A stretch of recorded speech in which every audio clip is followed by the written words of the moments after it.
To order. And ask Sue if she would call the roll. Ms. Blaze? Here. Mr. Graven? Mr. Johnson? Here. Ms. Kelly? Here. Ms. Garrett? Here. Mr. Mannix? Here. Mr. Russell? Here. Mr. Burke? Ms. Ragginetti? We have a quorum. Thank you. The first order of business is we need to look at a revised agenda. You should have that at your place.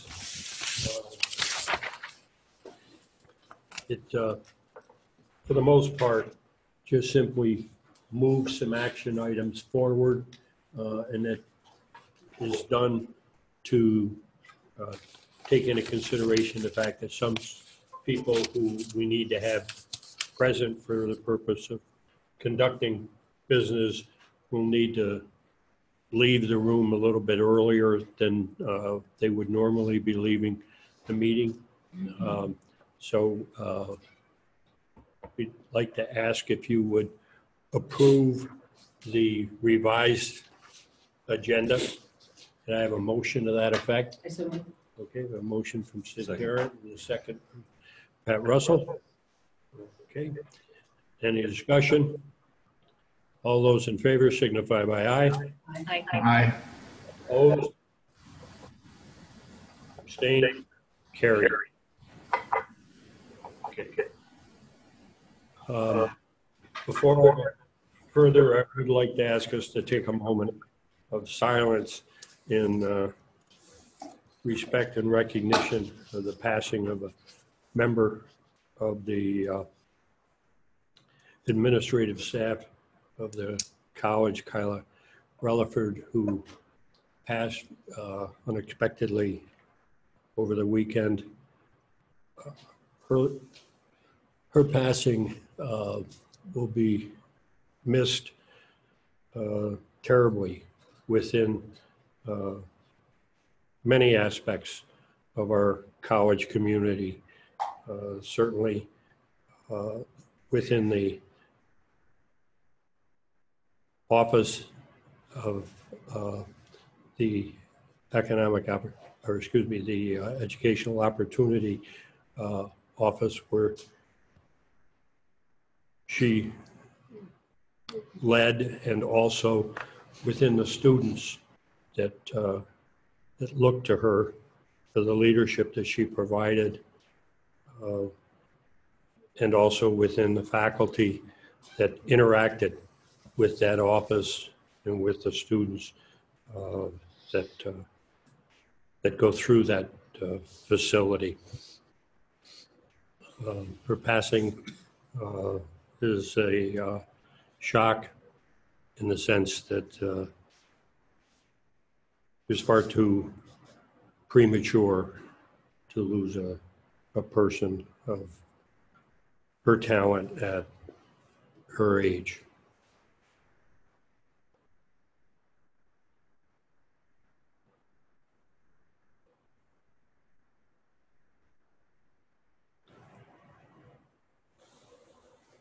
Thank you.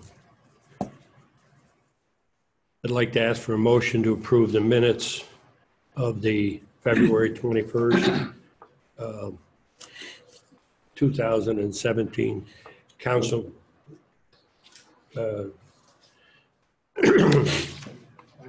Excuse me, 2018 council meeting. And I'll second it. Okay, got a typo there. Sheet that I have.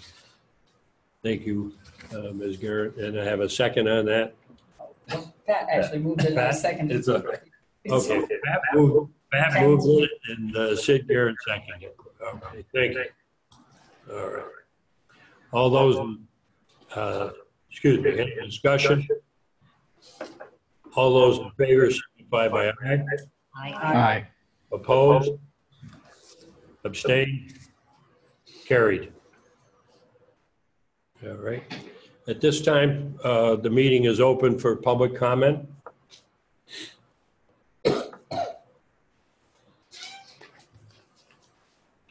Okay. I'd now like to turn over the meeting to Brian Hartman for the purpose of presentation of the revisions of the Student Code of Conduct. Brian? Thank you. Thank you. I also want to introduce Larry Allen, who is our Director of Student Conduct, who's here with us as well. He put in lion's share of the actual work in rewriting this document. So just want to share a little bit of background, and I'll get into what I see as the significant changes. Hopefully you've had an opportunity to look through things, and then we will certainly answer any and all questions that anyone may have. So this document, as you know, is a living document. We have been in front of you in the last couple of years to approve changes to this document. However, it is true and real that from particularly a student's perspective, and really anyone else on our campus's perspective, that they don't know that they believe our student conduct manual is out of date and is something that much needed attention and a review due to the incident that happened on February 14th with the racist Snapchat, and because we did not and could not respond as a college in ways that many people wished us to respond. And so what transpired from that is certainly a willingness to take a very broader review of this. We pulled together a working group that met 4 times. It was made up of our training conduct board members, residence life staff, our student association was well represented, a student from EOP was on the group, University Police, and then some legal representation out of SUNY General Counsel Office.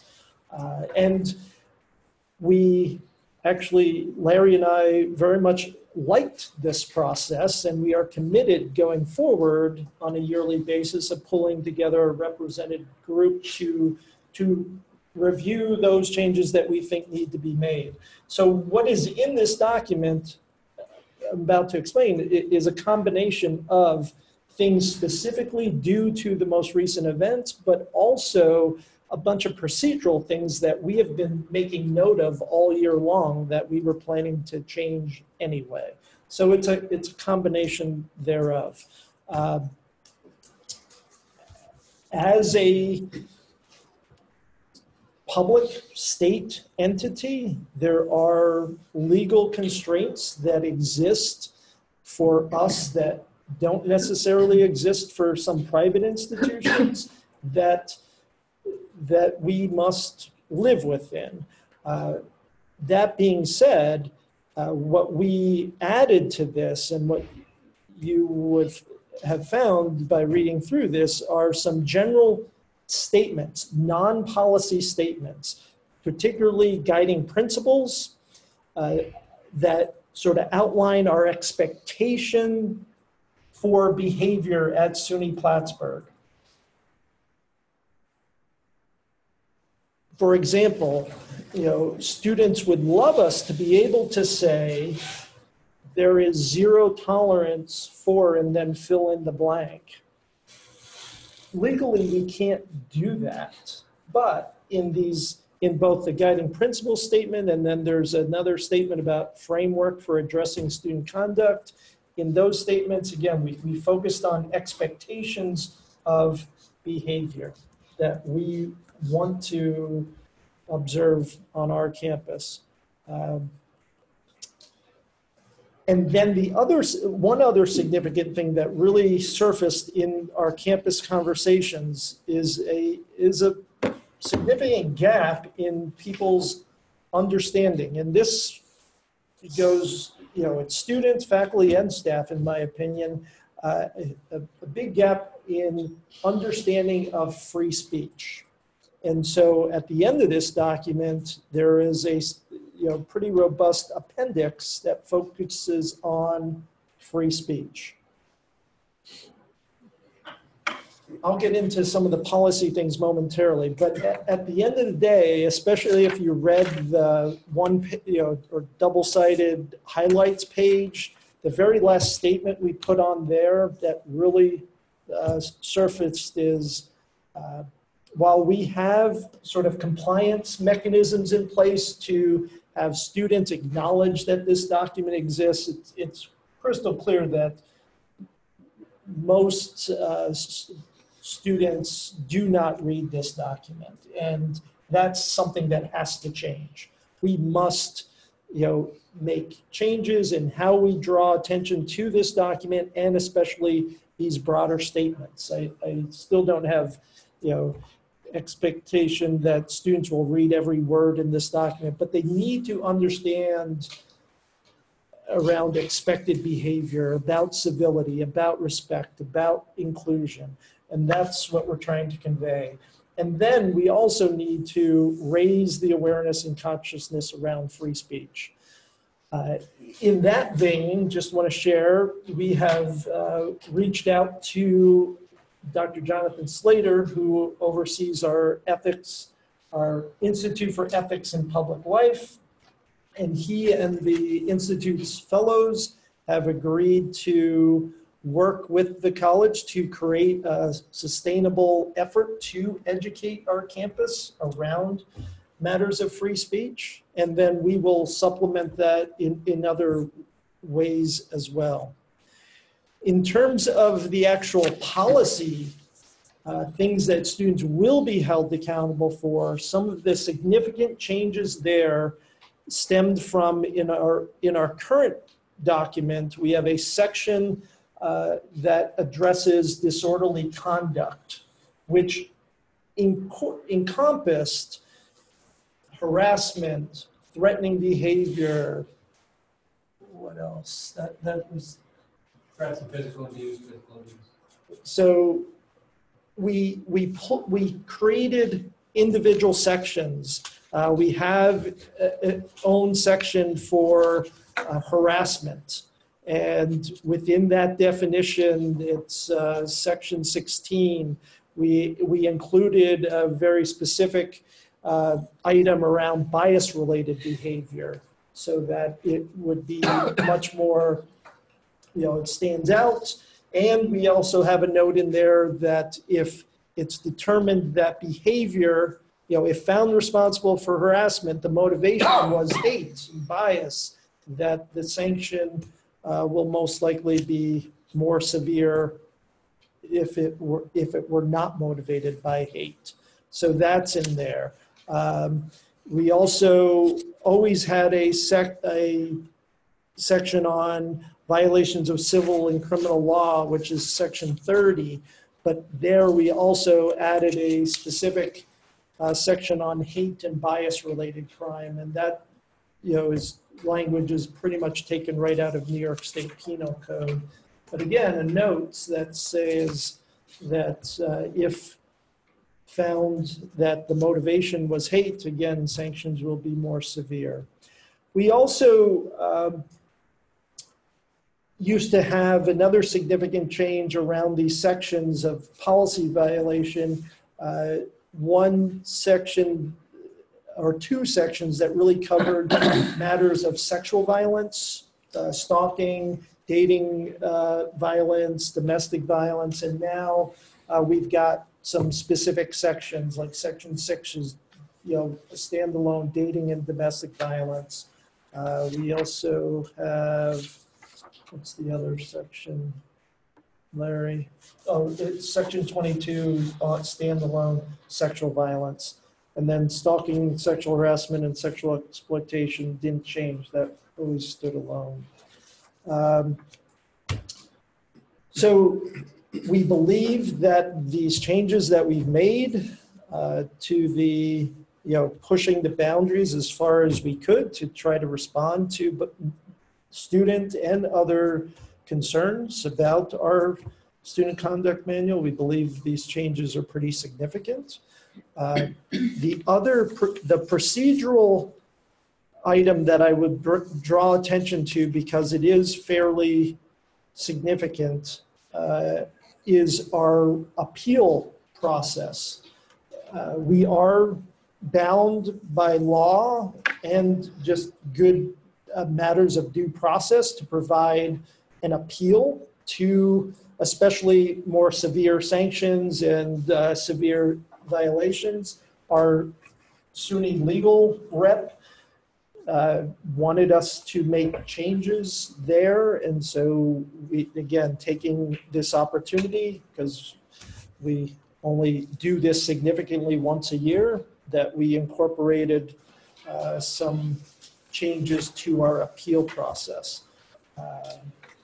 And we're happy to, they're on pages 17 and 18. It's much clearer what the grounds of appeals are, and the actual procedure is significantly different than what we currently do. But if you have questions about that, we're happy to answer. All of this, if you have questions about, had this question, all of this has been reviewed by SUNY Legal, and they have, would it be fair to say, they have given us the green light with what we have here, and we are presenting to you. Yes, the only thing I would add is, I think, item incapacitation under definitions. That's something we've yet to hear back from. Okay. Okay. So we did in the, so the conduct manual is, is broken up in different areas, and one of the, we did a reorganizing of definitions, and a lot of the definitions that are in there now were or are mandated by law, but it also provides guidance for people to better understand our system. And then I reviewed the college regulation part. So I'm open to questions, reactions. Okay,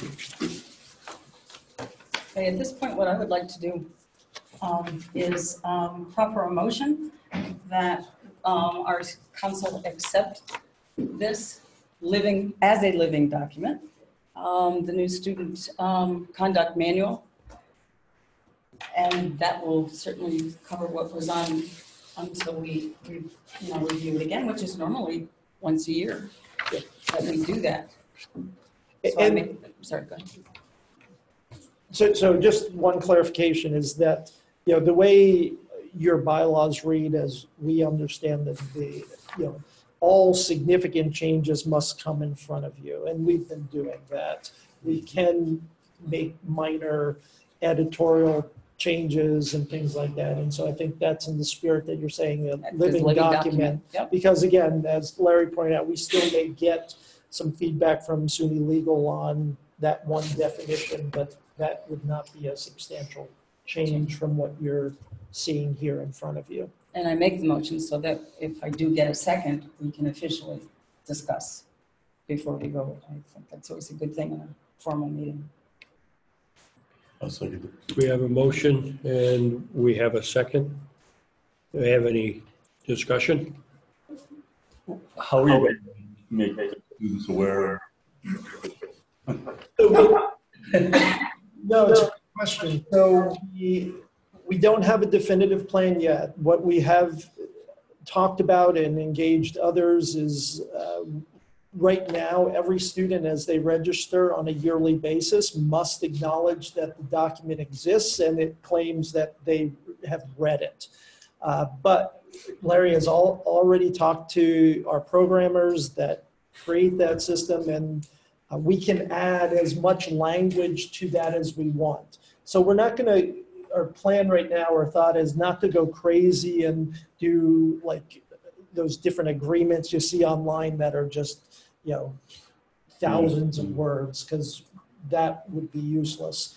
But we will pull some of the more salient sections out of here so that the words are going to be in front of them before they hit agree, so that they can move on to actually register. So that's one step, but even that's not, foolproof. But we've already talked about how we're going to bring this conversation into our summer orientation program, into our opening weekend. We have a new designed opening weekend for new students, as well as through our residence hall staff. Because a majority, about 90% of our, at least new freshmen, live on campus. And so we will be more deliberate in addressing, again, some of the broader language of expectation of behavior is what we want to focus on with the students. Does that answer your question? Yeah, I mean, it's just, you confront a kid after he's done something wrong and say, look, it's right here. Well, right. And certainly I believe, in testament to Larry's efforts, certainly once we get to engage the student, there's great opportunity for education and awareness. But yeah, we've got to change and raise the consciousness before they're caught breaking our policies. Thank you. I want to ask Jessica her thoughts on the changes. Do you feel they address the issues that were of concern? I think a lot of work went into this. I know from the essay alone, we had some representatives from our Senate, our Executive Council, and our judicial branch. Along with that, Brian, maybe you could touch on this. There were some other club members from, was it Black Onyx? Yeah, so this was a group effort, and there were a lot of opinions that went into it. There was a lot of time that went into it. And then even after the additions and corrections were made to it, Brian and Larry came to present to our Senate, our exec at our meetings, and held 2 additional sessions so that people could review these corrections and additions and give any more feedback. And I think we received overall good feedback from the students. Yeah, and I've actually forgot to mention that, so thank you for bringing that. So we also made a formal presentation in addition to both SA Senate and Exec to the Faculty Senate. And to be honest, the one concern that was raised from students was the language in Section 7, which is disruptive conduct. We believe we need to keep that language as it exists. It actually mirrors SUNY-wide policy, which maintenance of public order, and we need it for safety reasons. But and honestly, right now, a lot of trust doesn't exist amongst some of the students with the college. And that matter of disruptive conduct, it is a matter of trust, because what it addresses is like blocking traffic and so forth. And we just experienced that, where there was a march where they were marching in the street. No one, and we've had numerous marches recently. The police have been wonderful, both city police and led by our university police, in supporting our students, making sure they're safe. But at the end of the day, for some of the behavior that we have allowed, could we hold someone accountable? And I think we would go and need to go there if they were creating unsafe situations. If we can maintain safety, we want students to use their voice. We want to, support students who feel they need to speak out. And so it's a matter of trust in reality. Does that answer your question? Yes. And there's no way to document cover every circumstance or every, and things may come up that require us to go back in and look again. You just can't. Everybody seems to be on that now. It is a living document, so changes can be made. Brian? Yes. I'm not sure if you mentioned this or not, but is this included in summer orientation for freshmen? So Do we set aside time following up kind of like what Pat was talking about? yes, we will. So the key now is to find a way to continue it on the subsequent years that they return to the campus, I guess, perhaps. Correct. And so students must acknowledge it yearly, as they register for classes. So that it is out in front of them in that regard. We've also talked about some other ideas that, are not everyone's embracing, but at the end of the day, some things, not everything can be electronic. If we put things in their hand, some type of document, not this 20-some page document, but, we think it will be important to create a summary of this, that can actually be a piece of paper or several pieces of paper to put it in their hands. Not everyone's thrilled about that idea. Again, rather not, go that route, but I think it's going to be important because if nothing else, it's going to be some of our families that are going to take note of a document and have the conversation with their children. And so I think, we will do that as well. Is there a parent orientation? There is, and we talk a lot about this there already, and certainly we will address it, more specifically in terms of the changes that we've had. But yeah, we already address conduct pretty significantly at family orientation. Is there a way to electronically send it to all parents? Because as we well know, not all parents can make. No, and that's true. We can strive towards that. The hard part is that we don't get all family members' email addresses. Yep. We come from a different world, but that was so important. It was actually the parents who we got the information to. And with the students, when we changed conduct, and we would go through and once a week give them, well, now it's email, it goes by email or text if we get their phone numbers. But it used to be on paper, we would give them just one section at a time. You can't do that, I get that, but if there are any, I'm going to use the ugly word gimmicks that bring, particularly the change sections. I don't know, the faculty certainly must know better. How do you get the students' attentions when it pertains to something like, he's pretty. You put it on a test. Well, hey. Tell them it will be on the test. It will be on the test. Yeah. I mean, even adults, as we well know, don't understand what actually the laws that they are being governed by say, particularly when they get a ticket and decide they're going to fight it. But anyway, I was just curious if anyone had any. No. Okay, no, sorry. Other, Snapchat. Any other discussion? Have a motion, have a second on that motion. I'd like to call for a vote.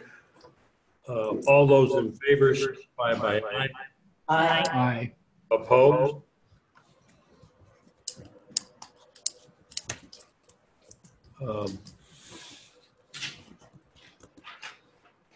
Motion is carried.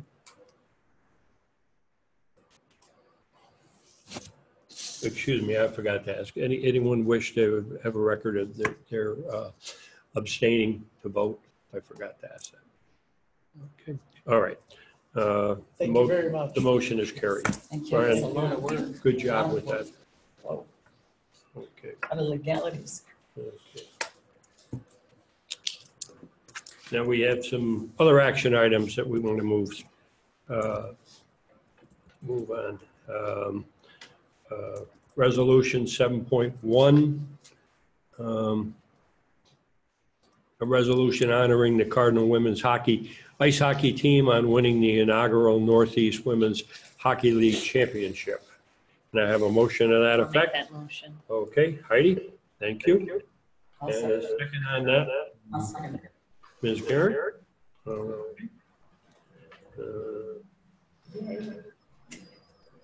Any discussion? Those in favor? Aye. Any opposed? Any abstentions? Carried. Thank you. Resolution 7.2, a resolution honoring the Cardinal men's basketball team on winning the SUNYAC championship and advancing to the NCAA Division III tournament. Have a motion on that. Pat Russell? I'll Okay, second it. and a second from Heidi. Okay. Any discussion? All those in favor signify by aye. Aye. Those opposed? Any abstentions? It's carried. Resolution 7.3, a resolution honoring the University Police on the occasion of its 50th anniversary. I so move. Okay, we have a motion from Sid Garrett. We have a second. I'll second it. Heidi, seconds. All those, or any discussion? All those in favor? Aye. Aye. Those opposed? Any abstentions? It is carried.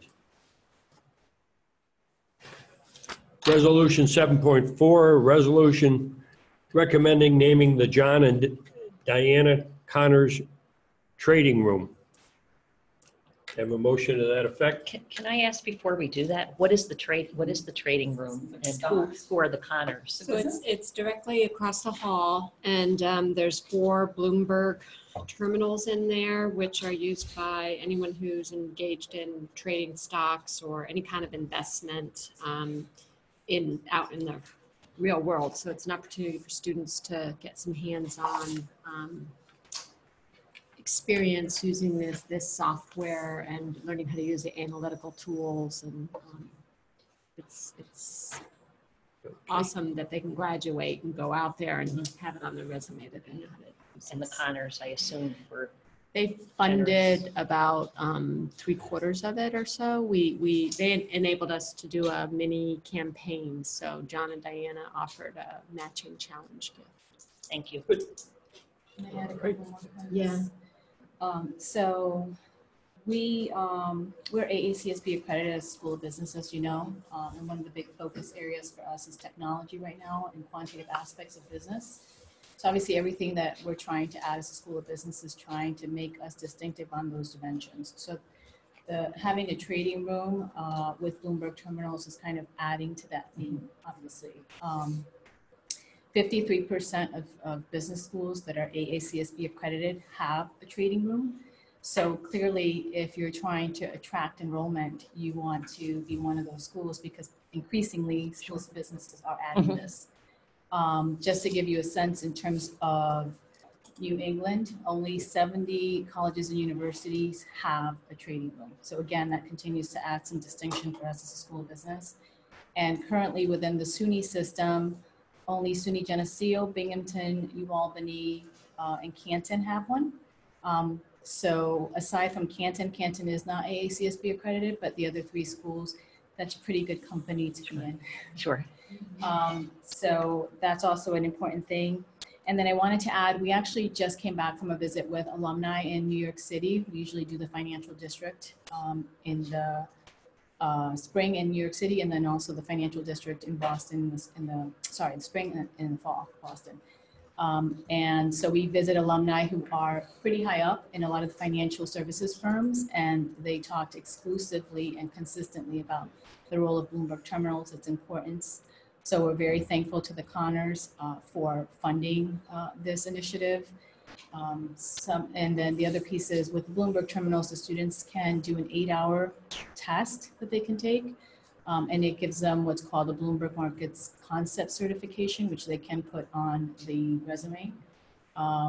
So that kind of gives them a lot of information on equity, stocks, bonds, debt, that kind of thing, for them to show employers that they have a very foundational knowledge base of finance.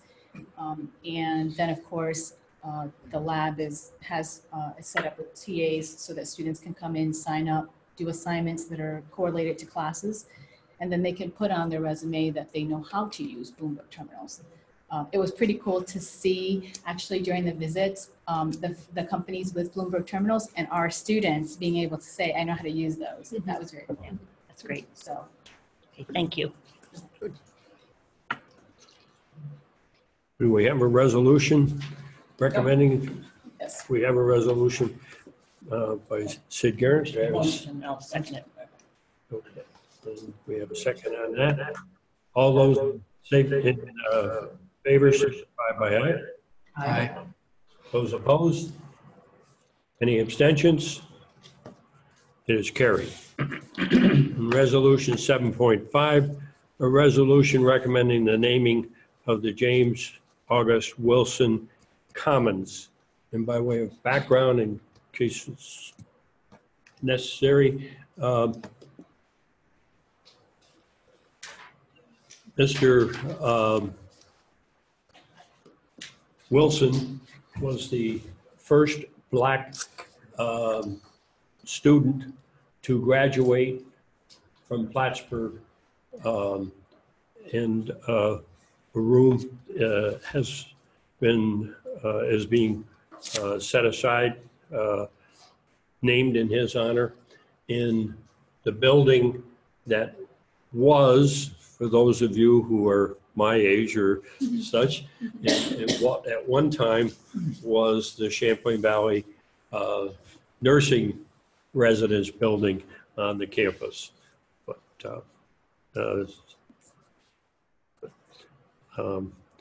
okay, so we're looking for a motion on that matter. Okay. Okay. The nuns aren't there anymore. No. Yes, the nurses aren't there anymore. A motion has been made by Sid Garrett. We're looking for a second. Pat Russell, thank you. All right, any discussion? All those in favor signify by aye. Aye. Opposed? Abstain? Carried.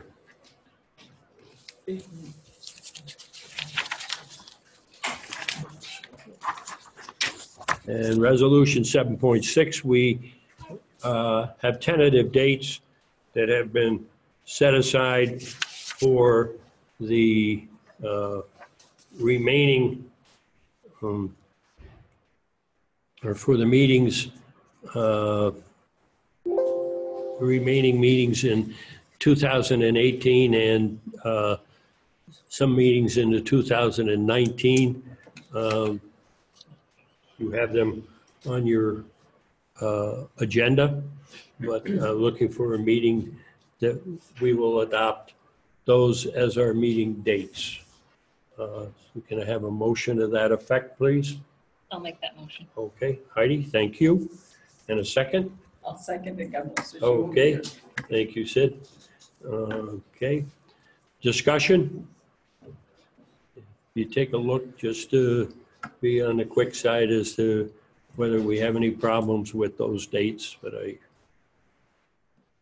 looked at it myself and I didn't see anything, but I nevertheless.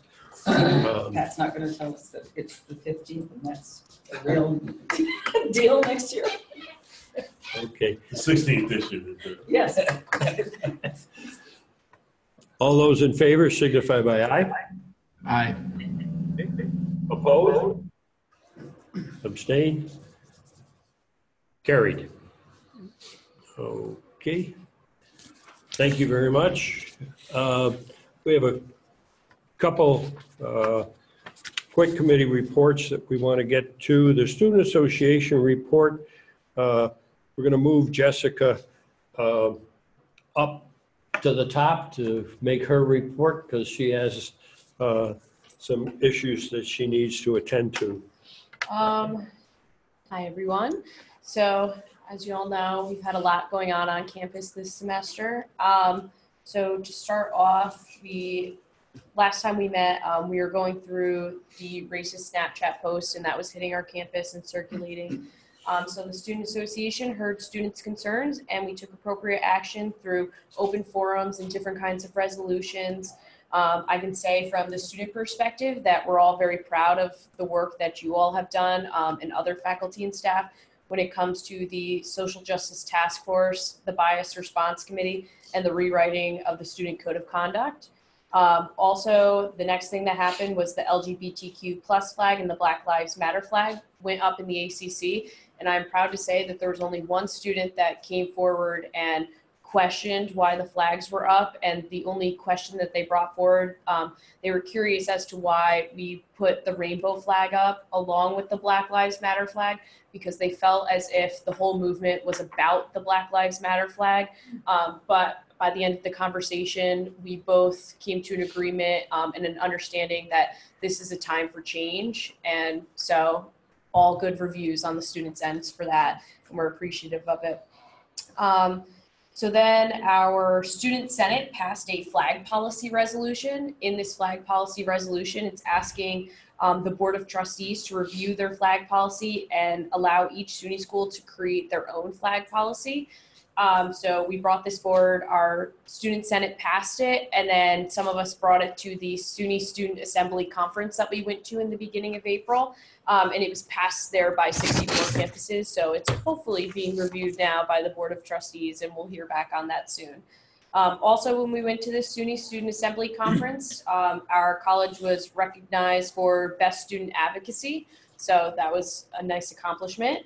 And now we are in deep with budget preparation. Brian Hartman knows this very well. So we have around 116 clubs, and then we also have to take into consideration the rise in minimum wage and rise in food costs and things like that. Right now, it's looking like our Student Association activity fee is going to, it's $97 right now. It looks like it's going to be $100, but we still have about 2 weeks until we make some final decisions. And that is all. Any questions? I would just like to offer a comment. During the period that much of this was going on and numerous articles in the paper, I can say that I was approached numerous times by people in the community who would ask me, what's happening on the campus? What's going on with the students? It was always, what's going on with the students? You know, and my comment was consistently the same. Okay, they're dealing with a problem. Okay, a problem that they perceive needs to be addressed, and they are dealing with the problem in the manner in which they believe is the best manner in which to get the problem resolved. And I believe that if they can be allowed to go forward and not be interrupted by outside forces, that they will resolve the issue. And I really feel to my observations, that is what's happened. Okay, I feel unfortunately there were some outside forces that were trying to gain access to our community, the campus community, and had they been able to gain greater access, it was their objective to cause mischief on the campus. And, you know, I think, and I'm proud of the way our campus has dealt with what was and should have been an internal issue. I'll just tell a story about Plattsburgh, because I've been around here a long time. Years ago, there was a protest march, if you will, from involving students at Plattsburgh. they marched downtown, and they met in front of the old post office, which is now part of the Strand entertainment complex, right at the end of Brinkerhoff Street, and it actually faces Margaret Street. And speeches were given from the steps, and they were there in front of that place, and did their thing, and it all had to do with the fact that the United States was discovered to have been bombing in Cambodia, etc. Okay. At the same time, next door, an old hotel had been torn down, and there was a massive pile of bricks that was lying there on the ground. Okay? There was no one who picked up one of those bricks and threw it at that federal building. Okay? And that spoke volumes to how Plattsburgh did their demonstration. And I believe that same kind of communication has gone on between our administration, our faculty, our students. And I, continue to be proud of Plattsburgh and how Plattsburgh handles its internal issues. And I really believe the Student Association played a major role in this issue. You're to be proud of yourself. Thank you. Okay. Okay.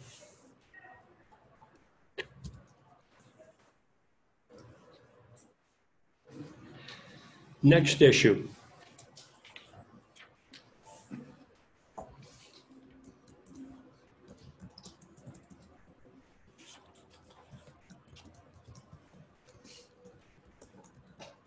The Nominating and Awards Committee, normally Sal Graven would be making this report, but he's unavailable today. The committee members should have received the resolution regarding the naming of Distinguished Service Award recipient for the 2018 year that will take place at commencement. That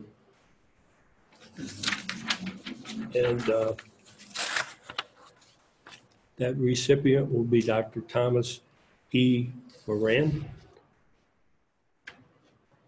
Okay.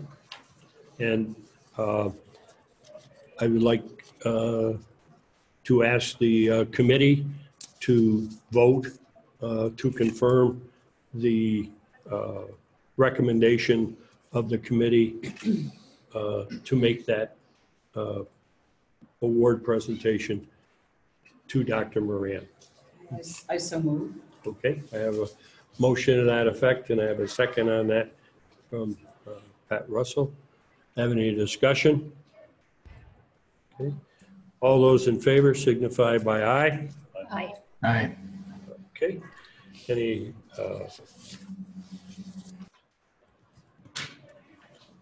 opposition? Any abstentions? Carried. Okay. Thank you. All right.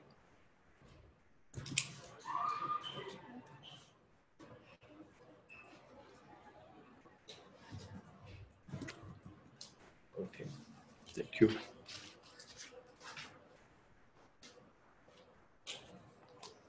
Next one of our council committee reports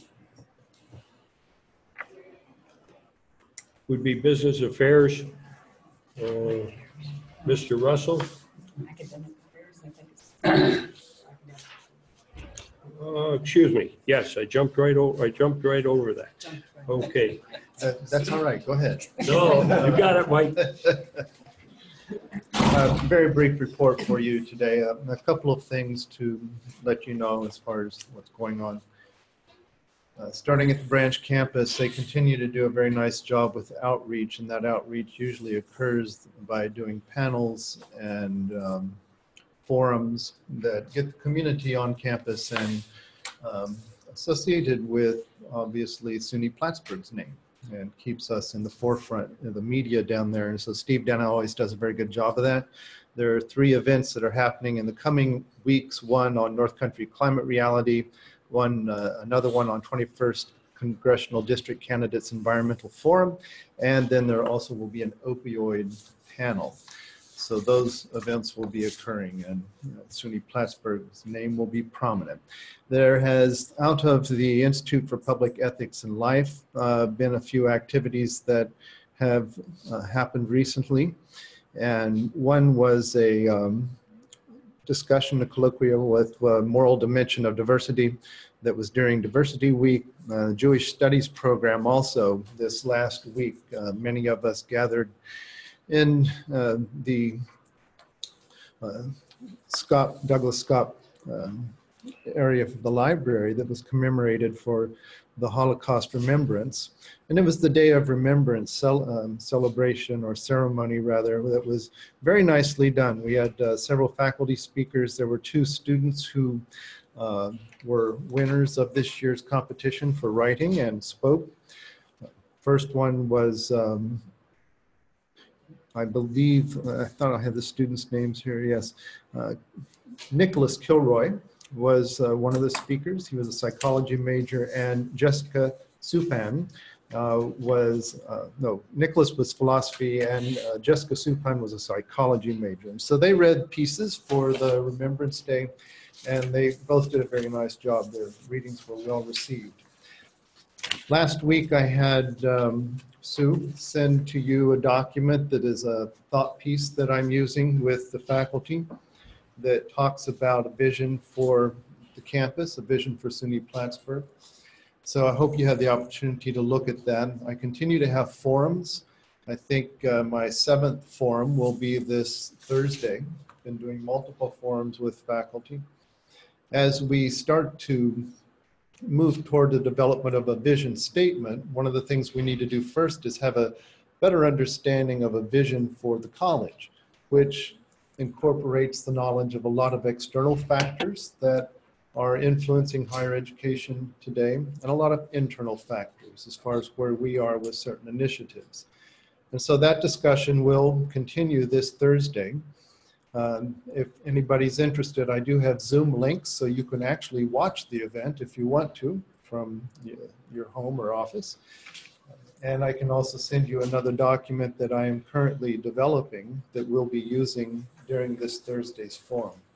So I've hopefully kept you up to speed with the various presentations, PowerPoint presentations, thought piece documents that have been provided during these forums, so that you know what's going on.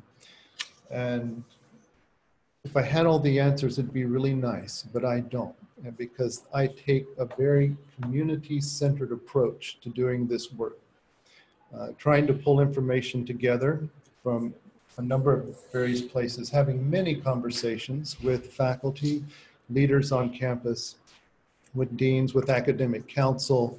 I have many discussions about this, and then keep trying to pull it together, adapting it until people have something that they feel is going to represent where we are, where we're going to go.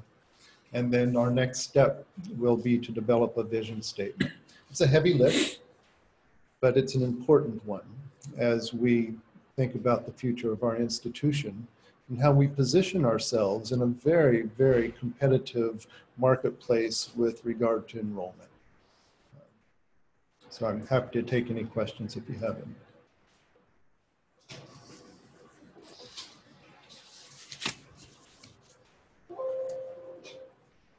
Good. Thank you, Mark. Thank you very much. Next would be business affairs. In March 2018, Vice President Josie Luttrell presented the federal revised budget plan for fiscal 2017 through 18 through 21 and 22. There were 10 individual unit unit college sessions held. The engagement level was outstanding. Highlights from the presentation: fall enrollment exceeded goal by 3%, which results in tuition revenue. There were no changes expected in a temporary salary reduction. However, cuts in salaries will extend through 2021, fiscal year 2021 through 2022. Permanent salary and expense reductions, 662,000, and fiscal 2017 and 18, 1.5 million. The structural deficit increased from 2 million to 4.2 million due to elimination of the expected reduction in scholarship offering. They're working toward a balanced budget in 21-22, fiscal year 21-22, through cost savings and efficiency revenue generations committees. The New York State budget was passed on March 30th, 2018. The highlights related to Studio Plattsburgh, no increase in state funding. There was also no drop in state funding. ELP and SBDC funding is kept at the current level, 2017 through 2018, with no reductions. 18 million for performance improvement plan is kept for 2017, 2018. And the open enrollment resources. Open education resources. SUNY funding is still there. Staffing concerns: Clark Foster is retiring at the end of June. Director of Purchasing is reassigned and has resigned and accepted a position elsewhere. And accounting, they hired one staff accountant to support revenue tracking and other accounting needs. So, anything to add? Sounds good. That's my report. Okay. Next, Mr. Johnson and Keith, Community and Government Relations. Thank you, Marty. I would just like to, the council member, thank Mike for keeping us informed as the college community works forward in the development of the vision statement. It's really nice to see and nice to watch, and something I think is highly appropriate for this council to be a part of, and we thank you for that. About 8 years ago, the U.S. Department of Education created a program called Teach Grants, which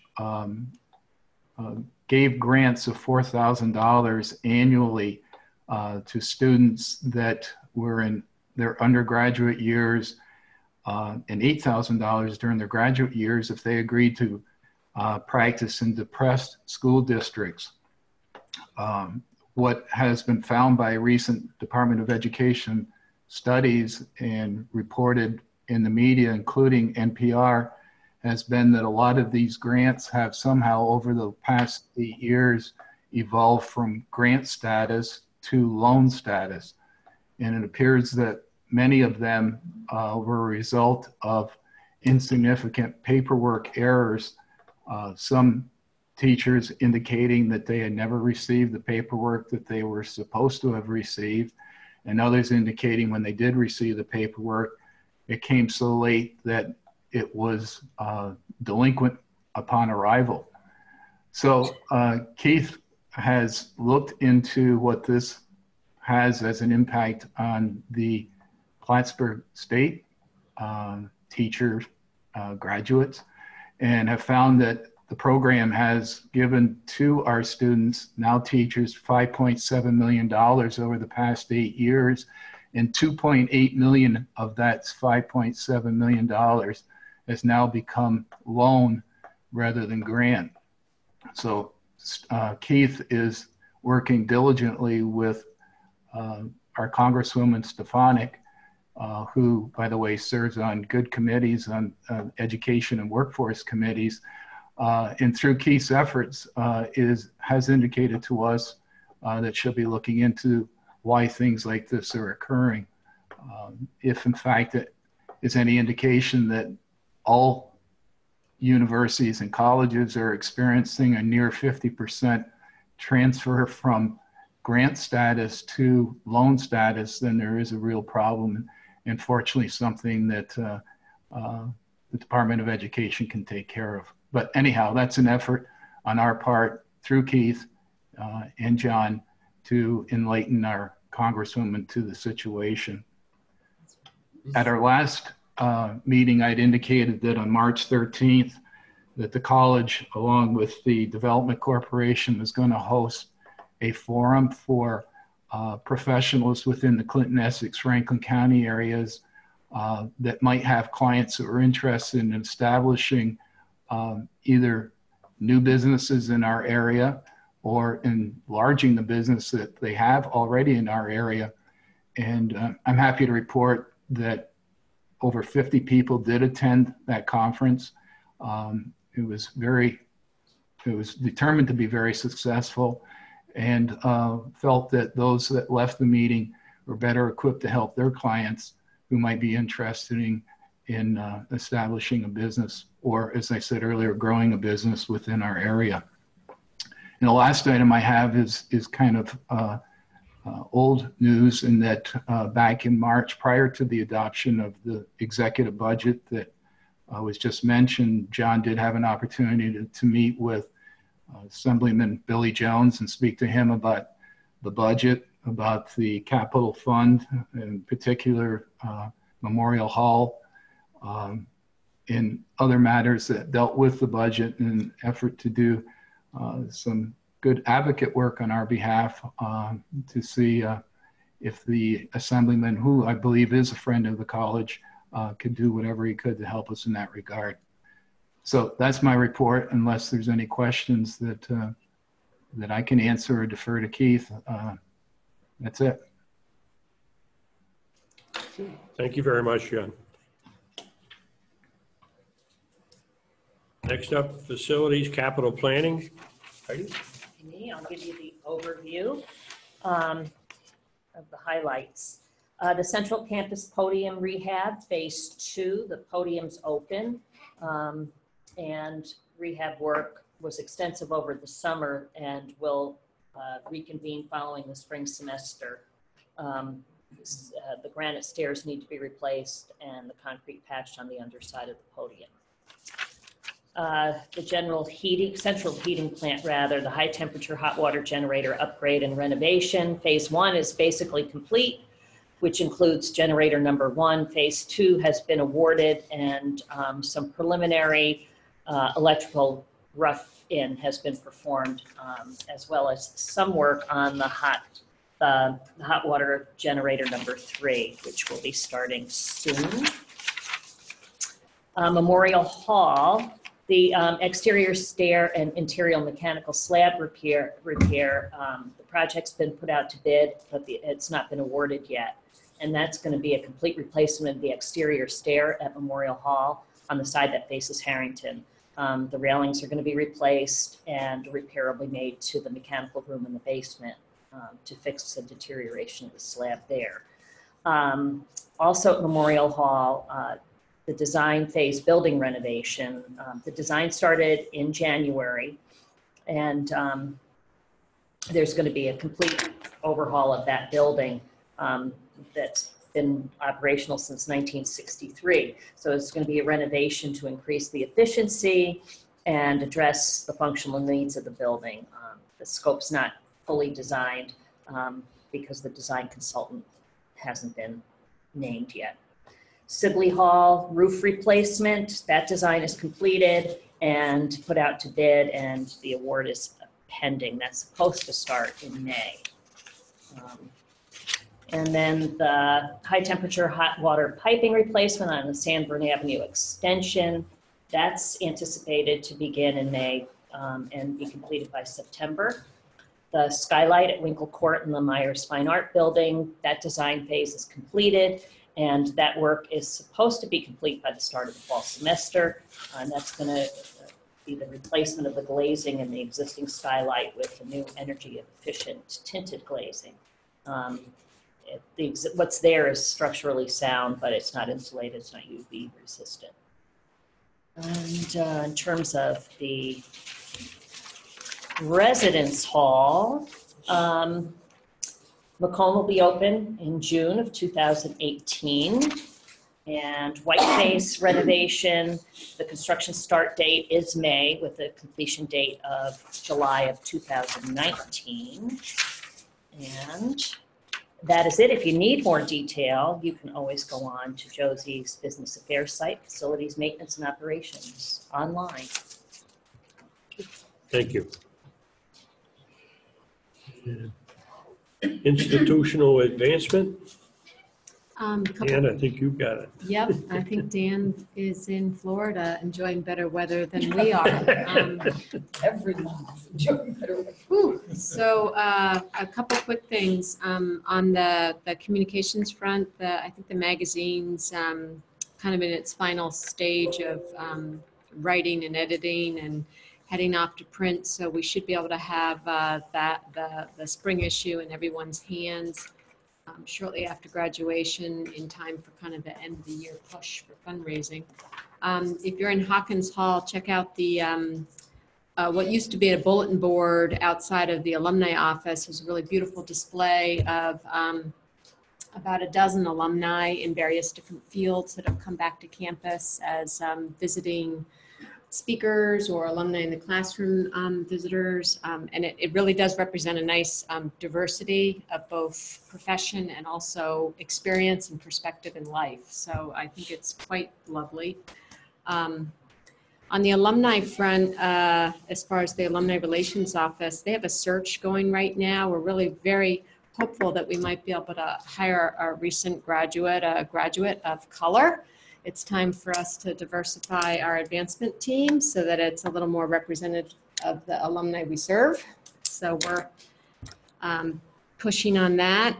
There's also of interest for those of you that are local, a group of alumni of the campus school approached us. And so there will be a reunion of campus school attendees this coming fall.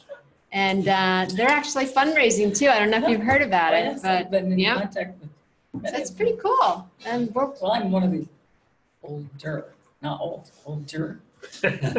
for those of you that aren't familiar with the campus, like I had Miss Sibley as the teacher, right? Sibley Hall Elementary. 3-year-old group. I think it's going to be great. On the fundraising front, we have a few affinity campaigns that we're wrapping up before the end of the year. There's the last push on the finance trading room. We have an endowment honoring Nancy Church. We also have a class of 69 that'll be celebrating a 50th in 2019, and they're ready to go. So we're ready to work with them. They're fundraising already. And we need to bring in some money for the Jewish Studies program in order to keep that thing up and running. That's a donor-funded program. And then the last thing I would share, just in regards to foundations, the annual budget submission that we put forward in front of the board at the spring meeting. It's not a ton of money, but the unrestricted gifts that come into the college are board designated, and we always put the bulk of that funding towards scholarship, towards enrollment management scholarship. So for the coming academic year, we'll be requesting 93% of all unrestricted gifts go to enrollment management, but that's about $744,000 next year. So it's a $100,000 increase. But what I wanted to share today, which I think is exciting, we usually reserve a small portion of unrestricted gifts that we suggest the board direct to kind of critical, important things that we also feel alumni will respond to from a giving perspective.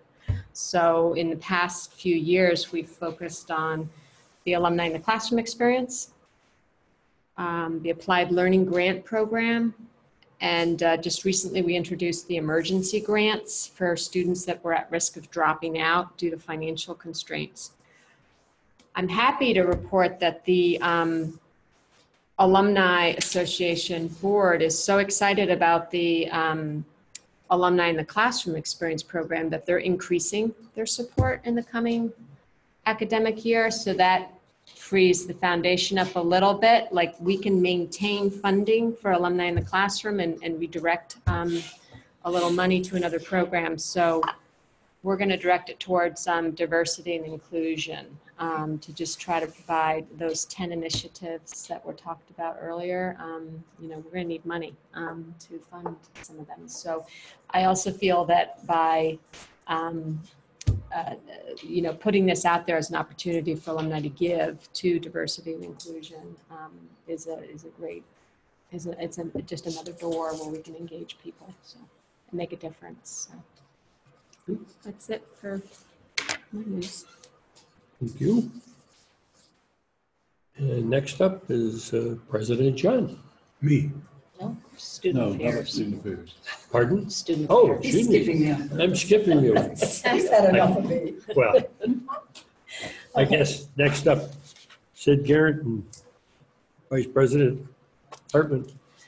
The majority of the conversation that Brian and I have had has been concerning the new student conduct program. So I'm going to let him speak to whatever else that he thinks, you know, ought to be brought up before you, but also along with the sentiments that you expressed, Marty, it is very sad that our EOP program has lost.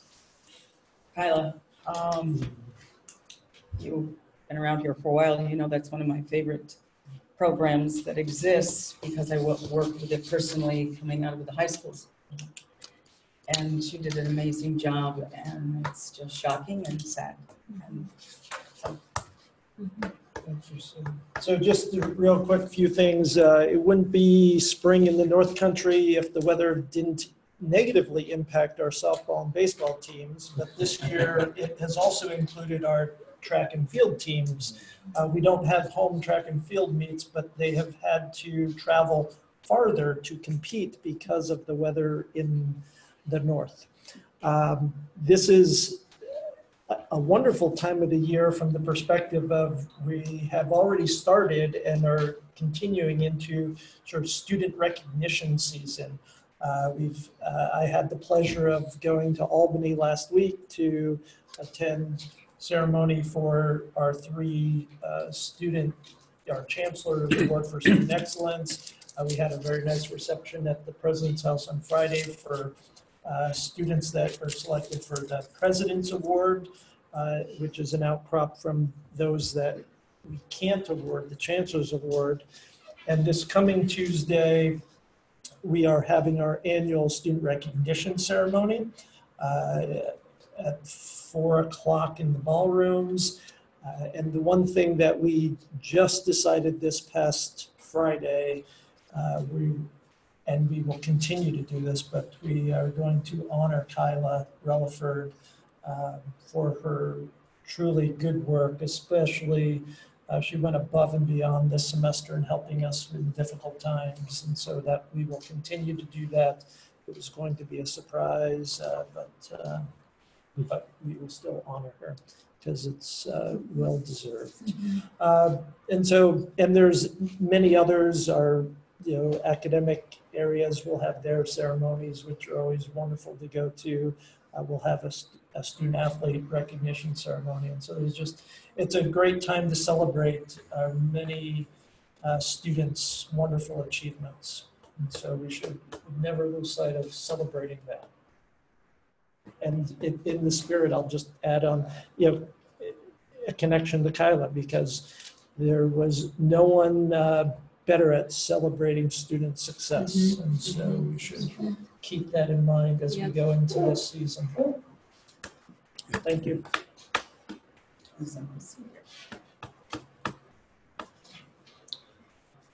You're up. Me? Yep. Sure? Yeah, sure. Okay. Yeah, Kyla. It's also an interesting coincidence that on the day before Kyla died, which would be Saturday, SUNY celebrated the man who founded EOP 50 years ago, Arthur O. Eve, who was in the legislature then. He's still alive, living in Buffalo, and we were actually going to have people go, but the weather didn't cooperate. It's another thing that the weather disrupted.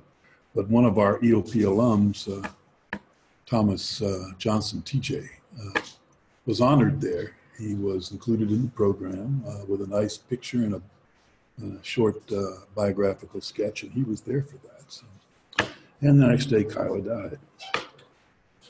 It's funny you should mention that the last time that you can remember a march of SUNY students was over Nixon's decision to bomb Cambodia. And that's interesting because I was one of the ones who was dropping bombs on Cambodia at the time, which means that I've now been half a century apart, the object of 2 marches of SUNY Plattsburgh students. And they came to my house. I talked to Andy Wiley. I saw the district attorney Saturday night at a fundraiser for Seton schools here in town. And he said the students who came to his office couldn't have been more polite and respectful. I was very pleased to hear that. And they left his office. They came to my house, and I was ready to greet them. And in the living room with me was Kyla Relaford. I noticed there's a mistake on the date of your last council meeting here on the revised agenda. Yeah. You caught that, right? It's February 12th instead of the 21st, right. Which means that the incident happened. That is, it's the Snapchat on the hitting the campus occurred 2 days after your last meeting here. I know you've been kept abreast of what happened, why it happened, and the immediate turmoil that incident triggered here on the campus. And also some of the perhaps belated diversity initiatives that we've taken since then. If you haven't, and you would like to familiarize yourself with them, please go on the campus homepage, because it's right there. You'll see it under news and notes or something, steps taken to improve the climate here on campus. I will say that the Social Justice Task Force, of which Kyla was a member, has had its first meeting. It's being chaired by Jonathan Slater and also by Maxine Perry. Those of you who live here in Plattsburgh know who Maxine Perry is. She's a longtime resident who has been the prime mover in the celebration of Dr. King's life every year here. Raises money for a scholarship for a local student in Dr. King's name, and she's also worked for several social service agencies here in town, most recently, and now actually the Plattsburgh Housing Authority, and several other things that we've done and continue to do with dates and responsible parties, so the students can hold us accountable, which is what they should do. Okay, you've heard about the state budget.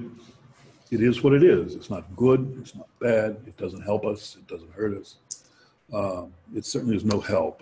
One of the things that fell out in the last few days of the negotiations were the legislative requests to provide additional funding for negotiated salary increases. That's gone. And so we will fund them, of course, but we will fund them in the ways we have in the past, which is by cannibalizing from existing resources. This governor does not seem particularly interested in helping us with that, and it irritates me, but there it is. Enrollments for the fall don't look, we're cautiously optimistic. Is that what we are? Yes. It's a bit too early to say this is what it will be. It will help if we have more students in the fall than we started last fall with, but it doesn't look like we will. Maybe about the same, we hope. one of the things that we've done is to try to put programs out there that will attract students who might not otherwise think about coming here. And thanks to Rowena and her faculty, we have 2 or 3 that we've created in the last year or so that look like they might. One of them, which we've been asking for some time for, we've finally gotten permission for, and that's a master's, an MS in the business school in data analytics that we're now finally approved by the State Board of Education to offer that degree, and we're going to do it starting now. We've also got an online accounting program that's been there for a while. Pat, tell people if they want to grow up to be like you, they should take it. They can do their gen ed somewhere else, and then they can finish their accounting degree online. We also have an interdisciplinary robotics program. I announced that to kids at the science fair on Saturday afternoon in the College Center. They said, "What, robotics? What?" I said, "Yeah, come to Plattsburgh. We're the cool place." So, as I say, we are trying to find ways to bring students to this campus who would not otherwise come. In the meantime, we are wrestling and still wrestle with deficits. And although we have been consumed in the last couple of months in large part by the turmoil, the racial turmoil on campus, we can't lose sight of the fact that we have a deficit we have to deal with. And Josie, bless her heart, is keeping us focused on that. It will be painful, but it is something it is incumbent on us to do. Brian mentioned that we had 3 Chancellor Student Excellence Award recipients. I'll just mention their names, if that's all right, so that we can get it in the record. One of them is Lindsay Davenport. No, not the tennis player. She's way too old to be an undergraduate now, but Lindsay Davenport from Webster, New York, who is a double major in biology and in Spanish. She's a presidential scholar. She's also a 3-season student athlete recognized by the NCAA as a 2-time All-Academic in women's cross country. Samantha Johnson from Schuyler Falls, a BA in art history. She's a presidential scholar. She's participated in historical research experiences, one in the Republic of Georgia, way over by the Crimean, and the other in Canada. She has numerous awards, internships related to her major. I will point out, too, that we had a reception at the house last week for visiting alumni in the classroom who graduated 5 years ago with a degree in art. She's a painter and a printmaker. And if you have an opportunity, we had a lot of students who are currently exhibiting in Myers in the BFA, which is hung on the walls there and will be there for several more weeks. So if you have an opportunity, go in and see what this crop of senior artists, printmakers, sculptors have done. It's an extraordinary exhibit. They were, Madeline Bialke was the visiting alumni in the classroom, and students at our house for the reception with several members of the faculty were sort of listening to every word she said. She's been out for 5 years. She's actually making a living as an artist. And she's remarkable. The third recipient is someone you all know, and that's Brenda Kumar. You may not know that she is graduating this May with degrees in individualized studies, public health, and social justice. Also, I need to inform you another good thing that found out early last week, that our most recent nominee for a SUNY Distinguished Professorship has approved in Albany, not just by the committee that signs off on these, but also by the trustees.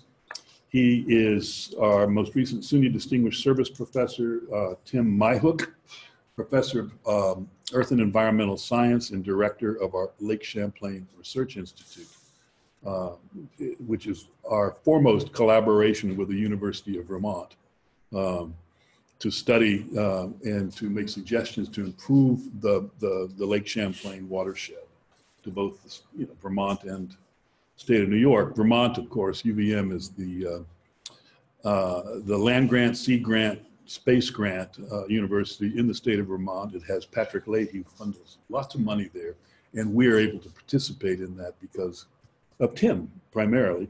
It's a good deal for us. Tim's extraordinary.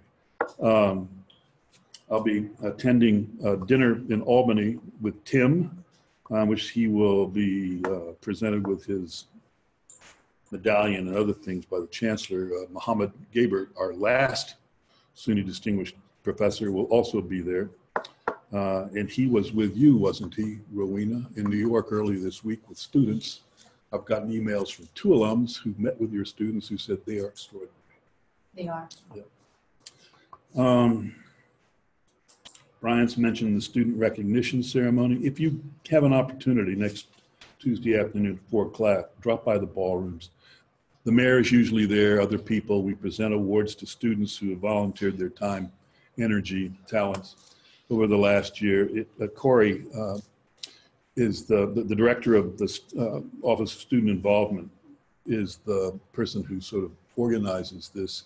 I'm always amazed to see the number. She totals up the number of volunteer hours that our students contribute. And it's usually around 20,000. Now we have fewer students here now, so it may not be quite that many. But just imagine how many hours, that's volunteer hours in this community, but also habitat and other things. And alternative spring break when we used to do that. But stop by, it's a joyous occasion. Commencement, you'll all be there, right? I get to say your names twice, 9 o'clock in the morning and 2 o'clock in the afternoon. That is on Saturday, May 19th. And in the usual place, we'll have lunch for you between ceremonies, and we will have strawberry shortcake. Sleep at the switch last year. And finally, I see that your next meeting is scheduled for Monday, September 17th. Between now and then, Keith Tile will retire. And I will slit my wrists. And that concludes my report.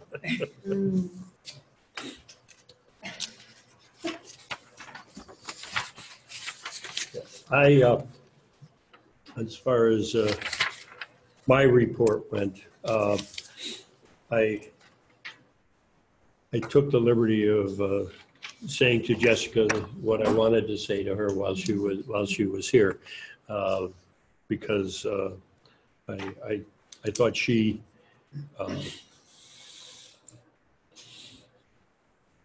served not only the student association, but she served the campus and the community ably through the process that went on well beyond her years. Teacher education. Pardon? Teacher education major. Teacher education. Jessica's a teacher education major in grad school now. That's very good. Okay. I'll talk with you later about something on that. Okay. And I too, John, wanted to say something about Keith and his pending retirement. This campus is going to miss you, Mr. Tile. I don't think you are so quiet about what you do that there are very few people who I think have a real feeling for knowledge of what you contribute to this place. And you're a remarkable person, and you have contributed so much in the time that you have been here. You will be missed, and you will be missed deeply by this institution. Very much. And I'll avoid getting too maudlin about it, so I'll stop there. All right. Campus governance. Yes. Very good. Well, we've heard about the student response and the administrative response to the racist Snapchat events. The faculty were rather caught on the back foot by the racist Snapchat events. In general, certainly the faculty that I have spoken with were unaware of what was going on until it became a large issue. But when the students passed their votes of no confidence, the faculty did feel that some response was incumbent on them. We had to respond to what the students had said. As presiding officer, I called 2 all-faculty meetings. One was an informational meeting. The second had the potential to be a business meeting, but did not have a quorum. In spite of not having a quorum for that second meeting, they were very well attended. We filled up some rooms and talked a lot. Ultimately, the faculty did not take any official action on the students' resolutions. I don't think, can I put words in the faculty's mouth? They had very little appetite for votes of no confidence given the situation. They didn't necessarily feel that those resolutions were appropriate. And the faculty that I've spoken to generally felt that the administrative responses have been appropriate. So while they very much wanted to have the meetings and to learn what was going on, to learn about student experiences and to express their support for the students, there wasn't a really strong feeling that they needed to pass resolutions in order to support the students. So there are some resolutions laying on that mythical table somewhere and will likely remain on the table. It was for the faculty a step in the slow process of awakening to student experiences and to understanding that there is for students a climate issue on campus. And I think because we tend not to see that in our classrooms and not to recognize it when there are microaggressions in our classrooms, that it's easy for the faculty to say, there's no problem. I don't have to change anything that I am doing. And so there has been a slow process over the last few years of getting faculty to acknowledge that they need to be aware of what they are doing and inclusivity and diversity issues in their curriculum and in their classrooms. And this event was certainly a wake-up call for some faculty, and for other faculty it was another, oh, the students are upset again. I think slowly we're getting the message across to the faculty that dealing with issues of diversity and inclusion in the classroom is very important. But I don't really see this as a watershed for the faculty. It's another ripple in the waters. So I guess I'll let Del talk about the actions that the Senate has taken, because there are some charges to committees regarding this, but regarding the faculty as a whole, that's pretty much what I have to report. But I'll be happy to answer any questions that you may have.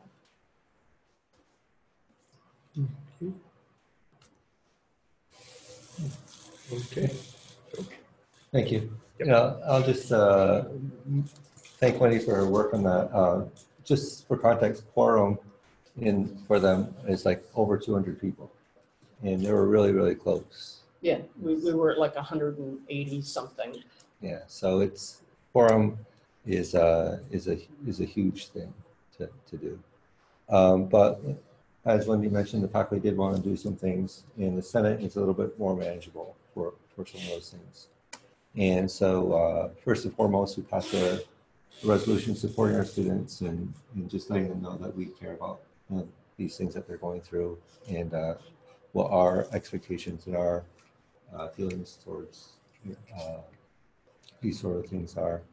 And then we passed a number of kind of small resolutions of kind of immediate things or things in the short term that we think could be worked on. And so they're probably not interesting enough to go into detail here. I'm happy to talk about them if you want. The Senate has also been working on a number of academic policies, kind of tweaking this and that. For our gen ed credits are awarded for study abroad, for academic amnesty, and for honors being able to get honors at graduation. So we clarified a number of those policies and improved those policies. And as usual, we've been doing the kind of regular curricular changes that we review and stuff. And then our standing committees have also been busy on continuing their projects. So, overall, I think it's been a productive year for the faculty center. Any questions? I should point out that Dell is completing his term of service as chair of the Faculty Senate, leaving the Senate, and he will become chair of the Computer Science Department. Congratulations. Which is half of our robotics program. Right. Can I ask, have there been conversations about, looking ahead and, building more diversity within the faculty? That's been a perennial challenge. It is a challenge of which I'm well aware and eternally frustrated. Faculty control their own searches, and we do what we can, but we can do more, and we should do more to encourage them to develop wider and more diverse candidate pools. We could do more. It would cost money, but we can do it. Linda Ames and Michael Thompson from HR meet with the search committees at the beginning of the school year as searches are being launched to tell them what affirmative action requires of them, generating these applicant pools. But so far we've had very little luck. Faculty, we recruit one person at a time from all over the world. Staff is even harder because almost all of our staff members come from the local area, which is 95% white. So I would just add that, I mean, it's a national issue to recruit diverse faculty, and it's a struggle everywhere, coast to coast, big schools, little schools, and faculty, diverse faculty are in extreme high demand, and the competition is strong too. So it's a challenge. And in my time here, we've actually denied tenure to a couple of faculty members of color because their departments did not want to offer them permanent appointments here. And I sign off on this.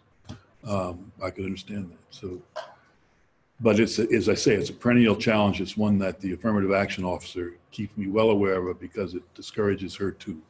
But we can't do it unless we can identify candidates in a larger and more diverse pool, and then a thumb on the scales, which is what affirmative action asks us to do. It works very well when it comes to hiring, and this is one of the ironies, and you're well aware of it, that affirmative action, as it's played out over the years, has benefited women in appointments, not salaries, but in appointments, but not people of color.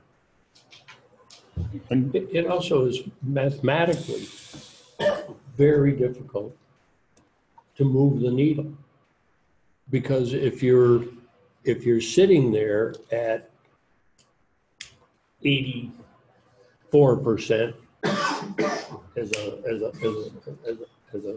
white and number, unless you've got a significant number of people who are going to retire, okay, it's very difficult to move that number, because how many openings you're going to have? We are not, I mean, I can remember, when George Angel was president here, and he used to have the joy of hiring, 35 people, 40 people a year, because the place was growing. They were taking care of meeting the baby boomers who were coming through the doors. Okay. That's not the world we're living in. And so we don't have those numbers. And when you don't have those numbers, you don't have the opportunities to make significant changes. Marty, I think that's true, although we still make significant numbers of new appointments every year to the teaching staff. And we could do a much better job in trying to diversify the faculty. Our students are demanding. They want people in front of them in the classroom and other places that look like them and who have similar backgrounds. But it's proved to be one of the most difficult things, one of the most difficult challenges we face here. Diverse candidates are in high demand also, and they often get the salaries that the demand asks for, and that's a place where we haven't been able to compete. And also, there's also issues of significant others or spouses coming to an area with little opportunity that they see coming in. So there are major recruitment issues. I think my perspective is that the pools have been, I think, as good as we can make them, but the job offers or the acceptances of the job offers are a large issue too. I think we could be more proactive in generating those pools. I think we could place ads in national journals that we don't now. Can you find Hispanics in higher education? There are journals like that where we don't now advertise. Spousal appointments? Spousal appointments is a problem. Try to work with the hospital, they try to work with us, but it's hard to do because departments don't want to surrender control over an appointment. Because who knows? And if I say, well, here's a spouse of a person that the hospital wants to hire, take a look at him, and they'll say, well, he doesn't look that good. Okay. Not that it helps, but the high schools, in fact, I had to write a report as an administrator every single year as to why we were not meeting the diversity standards of the New York State Department of Education. We couldn't get people to come. And that was a problem, and families and feeling uncomfortable, maybe. I hate using that word, coming up north when they were all from New York or wherever, wondering what they were going to do when they got here. I used to get that question all the time. But it is an issue, and I agree with you. I don't know what the solution is. We've actually done a better job. I know that we were worried when Governor Cuomo said that he wanted to see us get a certain percentage of contracts awarded to minority or women-owned businesses. And this was a statewide threshold. It didn't take into account sort of different demographics in the state, but we've done pretty well with that, I think, but largely because of women-owned businesses. I mean, meeting those targets is still, in my opinion, a significant challenge, and a challenge now that even is been expanded to our auxiliary organizations as well. Yeah. And it's tough, and it does not. It costs us money also. It does. To track and report on all of this. I mean, it's very, very intense. But it's interesting too, because in other respects, he appreciates the demographic differences in the geographical parts of the state, that he doesn't expect us to do this. He shouldn't expect us to do this as easily as we would if we were in Queens. But he's holding us all to the same standard on this one. At one time, the SUNY, I believe it might have been a state program, had a what do they call opportunity hire program. That if you found in a pool a candidate of color that was not the top candidate, but was also a good candidate, that you could, there was money available to essentially create a position. But I think that money has not been around for 12, 15 years maybe. Yeah, I don't remember anything like that here. I had something like that when I was the chair of the history department at the University of Houston. Provost said, we'll pay 100% of the first year's salary, 75% of the second, and 50% third year and every year thereafter. as long as that minority faculty member stays with you. But it also put us at a pretty awkward position when we were screening candidates. Which is why your initial statement that it's the faculty that prevent us from having diverse colleagues is rubbed me the wrong way. That's not what I said, actually. The first thing you said in response was to talk to the faculty about why we didn't have diverse faculty. Departments keep control over their own positions. You did say that. But we also don't know who are the people. We're not supposed to know anything about the pool that we are looking at. Your point about tenuring faculty of color, there certainly blame the department, but a sweeping statement that the faculty are not helping to diversify our body, I just don't think is accurate. Okay. I'll just mention one other thing. Diversity is a broad concept that encompasses a lot of different things. On some of them, we're doing quite well. One of the big concerns we've had all over the country for a number of years is, for example, gender diversity in the hard sciences, which is a tough nut to crack at a lot of schools. We've done very well in that. We've had a number of other sort of axes of diversity, some ethnic, some religious, and so on, in which our recent hires have been very, very good. We haven't been uniformly successful at that, but I wouldn't want us to think that we haven't moved the needle at all. There are areas in which we've actually done quite well. Yeah, I think I'm talking about, yeah, you're right, absolutely right. And if you count international faculty, we're doing pretty well, and including in the hard sciences. If you count, U.S. born and bred faculty members of color, we're not doing so well.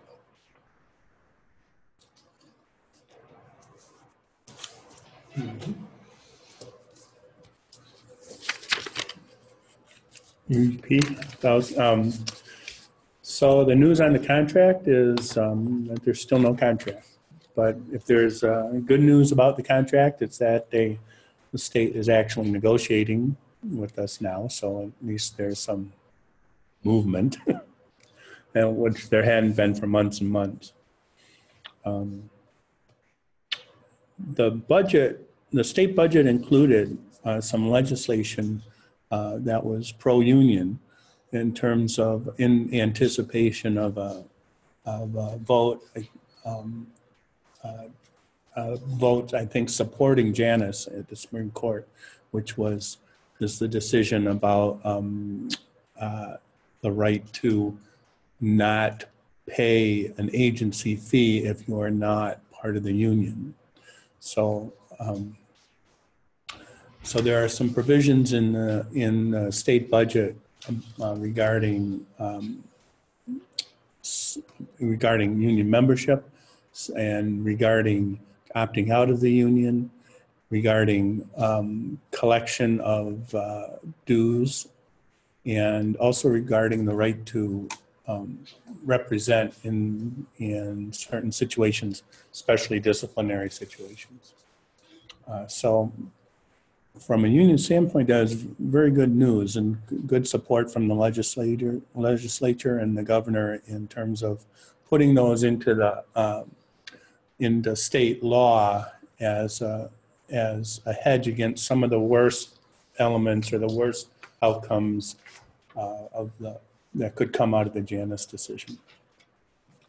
And then I just wanted to speak just briefly about Kyla, because she was, you may not realize, but she was an active UUP member and very active in the UUP EOP committee, and was a fierce advocate in Albany for statewide EOP programs, and would take her students down on EOP day and take them into the different legislator offices, and advocate for the program statewide. She was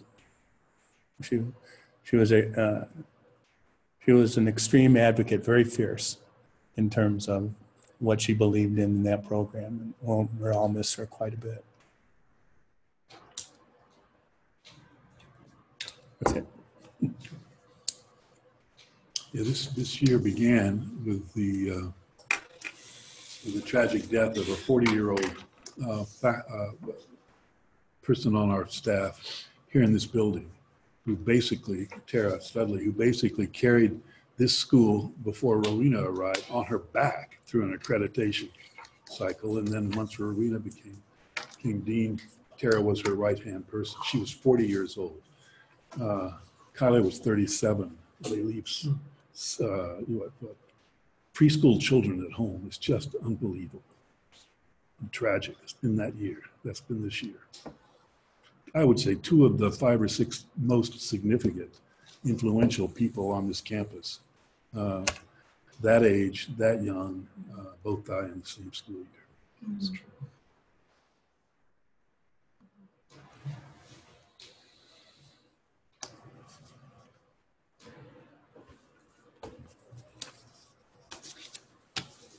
Do we have any old business to come before the council? Do we have a summer retreat scheduled? No. Okay, there isn't going to be one. There's not scheduled, but the summer retreat was cut out of the budget. Okay. Okay. Do we have any new business to be brought before the council? Have a motion that we adjourn. That? Okay. Do we have a second on that? A second from Heidi. Okay. All those in favor signify by aye. Aye. Those opposed? Okay, carried. Our next meeting, September 17th, 1 p.m.